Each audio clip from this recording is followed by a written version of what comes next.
తెచ్చుకుంటావు? నీ బిడ్డకి ఎప్పుడు నోరికి వస్తావు ధైర్యం?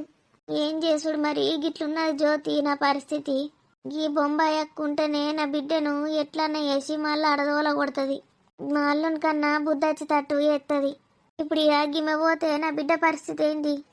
నేను సాతగాందాన్ని అయితే దాన్ని నేను ఎట్లా సాదాలే?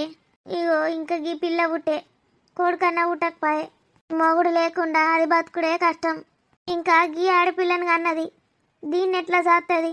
ఇవాళ రేపు గవన్నీ ఎవరన్నా అనుకుంటాను అక్క, గట్లా మాట్లాడతాను. ఆడపిల్లైనా మగపిల్లగాడైనా ఒకటే, ఇద్దరికి ఏం తేడా లేదు. ఇద్దరిని గవే చదువు చదివించుడు, ఇద్దరు గవే ఉద్యోగాలు చేసుడు, ఇద్దరు వంట చేసుకోవాలి, ఇద్దరు తినాలి. గంతే తప్ప ఆడపిల్ల ఇంట్లుండాలి, వంట చేయాలి, మగపిల్లగాడు బయటకెళ్ళి సంపాదిస్తాడు, ఈమె కట్నం ఇవ్వాలి, ఆడు కట్నం తెస్తాడు, గవన్నీ లేవు ఇప్పుడు. కాలం మారిపోయింది. ఏ కాలంలో ఉన్నావు నువ్వు? ఏ కాలమైనా ఆడపిల్ల బతుకు గింతే అవ్వా. నీకు తెలదా? ఒక ఒంటరి ఆడబిడ్డ ఎట్లా బతుకుతుందో బయట, మొగుడు పక్కకు లేకపోతే ఎట్లా చూస్తుందో ఒక ఆడిదాన్ని లోకం. నీకు తెలదా? ఎన్ని చూస్తలేమవ్వా బయట. అనరాని మాటలు అంటారు.